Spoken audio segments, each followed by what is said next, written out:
The Secrets of Angling was a book written by John Dennys.It was the earliest English poetical treatise on fishing, first published in 1613 in London, a didactic pastoral poem in 3 books, in the style of Virgil's Georgics.It was published in 4 editions until 1652, examples of which are amongst the rarest books in existence. Dennys's poem was published anonymously, 4 years posthumously, and for 198 years the poem was misattributed, its authorship remaining a mystery until 1811.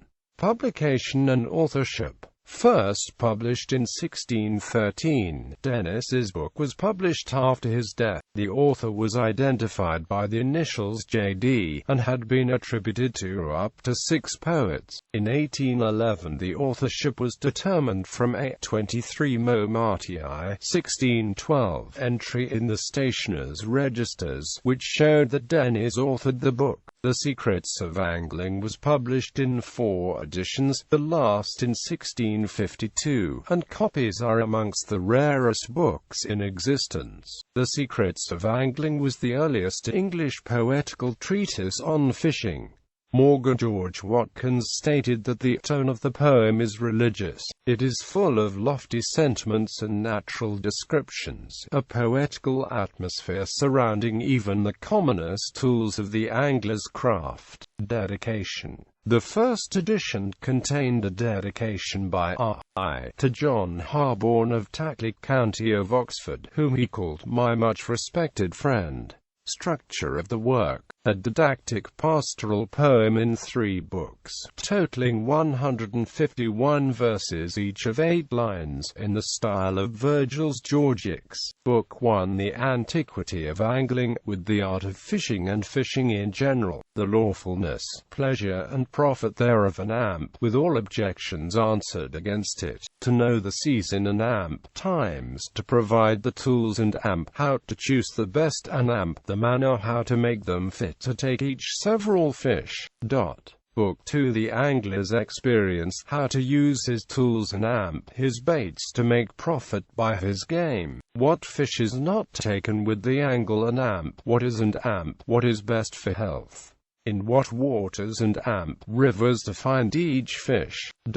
Book 3 12 Virtues and amp qualities which ought to be in every angler. What weather, seasons and amp time of the year is best and amp worst, and amp what hours of the day is best for sport. To know each fish's haunt and the times to take them. Also an obscure secret of an approved bait tending their run to.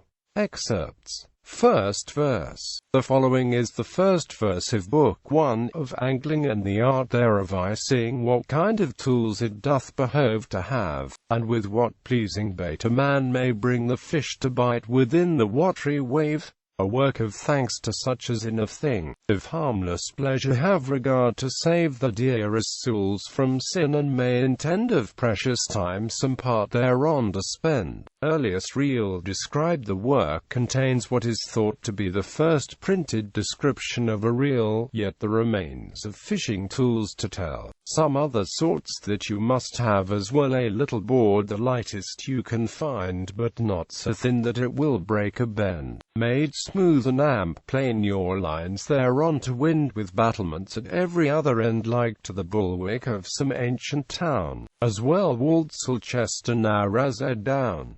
River Boyd. The third verse of Book 1 refers to the rivers Boyd and Avon, and the villages of Doynton and Wick. And thou, sweet Boyd, that with thy watery sway dost wash the cliffs of Deington and of Wick, and through the rockers with crooked winding way thy mother Avon runnest soft to sea, in whose fair streams the speckled trout doth play, the roche, the dace, the gudgeon and the bleaker. Teach me the skill with slender line and hook, to take each fish of river, pond and brook.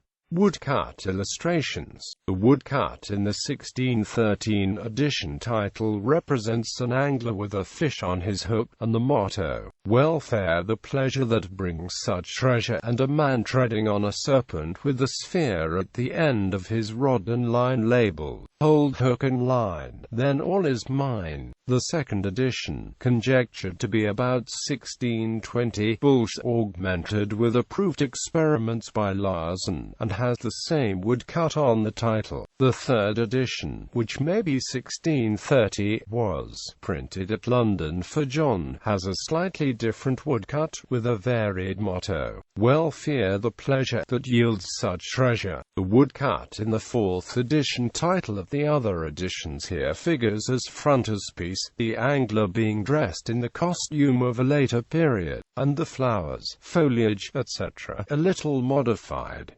Literary merit. Bibliotheca Piscatoria recorded Thomas Westwood's description of Dennys, whom he found to be among the foremost writers and poets about angling. Similarly, Osmuch Lambert offers praise.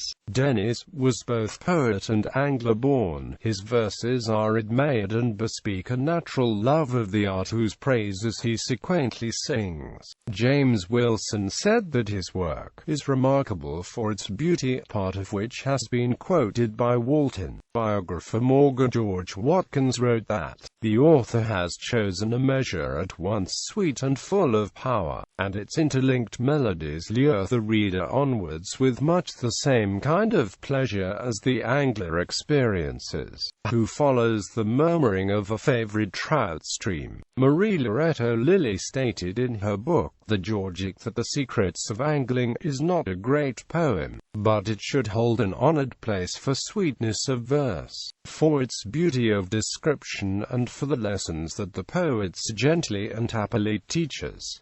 Source of inspiration. The verses from the book have been quoted in other works, such as Isaac Walton in the first part of the first chapter of his 1653 edition of The Complete Angler. Gervase Markham also produced a prose version of The Secrets of Angling in 1614 in the English Husbandman editions.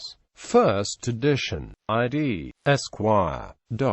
The Secrets of Angling. London. Roger Jackson. 30 leaves. Second edition. ID. Esquire. The Secrets of Angling. London. Roger Jackson. 35 leaves. Third edition. ID. Esquire. The Secrets of Angling. London. John Jackson. Fourth edition. J.D. Esquire. The Secrets of Angling. London. Th. for John Ha. 36 leaves. Reprints were made in 1809, 1811 to 1813, 1877, 1883, 1885.